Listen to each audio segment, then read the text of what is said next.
आशुतोष काळे।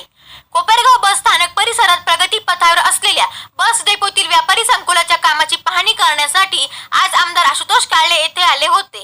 या प्रसंगी प्रसार माध्यमांशी बोलताना ते म्हणाले की विरोधकांनी त्यांच्या कार्यकाळात निकृष्ट दर्जाची कामे केली आहे अशी टीका त्यांनी केली। या प्रसंगी राष्ट्रवादी काँग्रेस पक्षाचे पदाधिकारी, कार्यकर्ते, नागरिक मोठ्या संख्येने उपस्थित होते।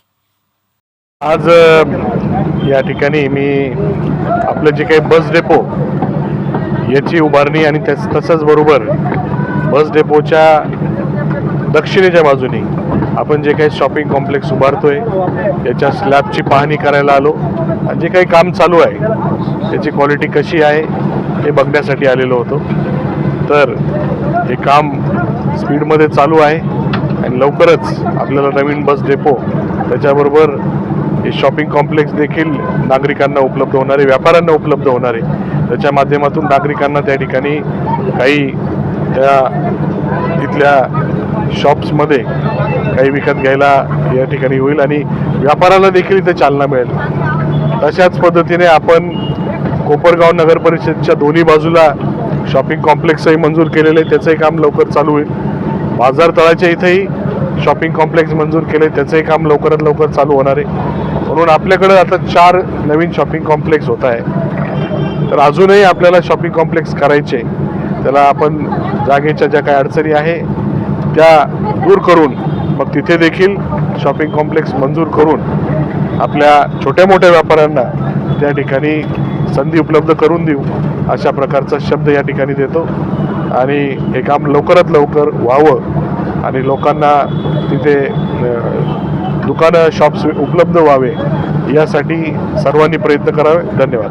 बसस्थानकामध्ये जे कॉन्क्रिटीकरण आहे ते पूर्ण उखडलेलं आहे, निकृष्ट दर्जाचं काम होतं, धूळ खूप उडते, त्यासाठी काही प्रयत्न करणार? आता ते बस स्टँडचं काम मागच्या काळामध्ये झालं, ज्यांना लोकांच्या गरजा काय ह्याच लक्षात नाही आल्या, त्याच्यामुळे अशा चुका झाल्या आणि त्याची सुधारणा आता बस डेपोमध्ये आपण केलेली आहे आणि ते जे कॉन्क्रिटीकरणाचं काम झालेलं आहे ते निकृष्ट दर्जाचं झालं आहे, त्यावेळेस त्यांनी लक्ष नाही दिलं म्हणून हे सर्व आपल्याला बघायला मिळतं। हे मागच्या 5 वर्षामध्ये काहीच झालं नाही, जे काही झालं ते चुकीचं झालं, निकृष्ट झालं, त्याच्यामुळे ही परिस्थिती आपल्याला बघायला मिळते आणि तीच परिस्थिती मागच्या 35 वर्षामध्ये नागरिकांनी कोपरगाव मतदारसंघामध्ये बघितली आणि म्हणून त्याचं बॅकलॉग भरण्याचं काम माजी आमदार अशोकरावजी काळेसाहेब आणि मला करावं लागतंय।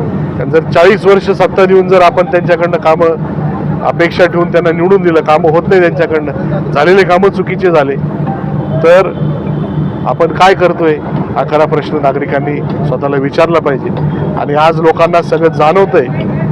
आपण पाहिलं 5 नंबर तलावाचं जलपूजन झालं, आपल्याकडं दिवसाड देता येईल एवढं पाणी साठा आहे, आपण तुर्तास 3 दिवसाड देतोय, पण जे काही शिफ्टिंगचे कामं आहे, टाक्यांचे कामं करून आपल्याला दिवसाड द्यायचं आहे आणि 1 ते 4 तलावांचं काम झालं, आपल्याला रोज पाणी देता येईल आणि म्हणून त्यांना काही सुचना, त्यांना विकासावर बोलायला काही राहिलेलं नाही आणि म्हणून लोकांची दिशाभूल करण्याचं काम, चुकीचे आरोप करायचे, बदनामी करायची, लोकांचं काय म्हणता का विषय डायव्हर्ट कसा होईल या पद्धतीने त्यांचं काम चालू आहे आणि म्हणून माझी लोकांना विनंती, त्यांच्याकडे लक्ष देऊ नका।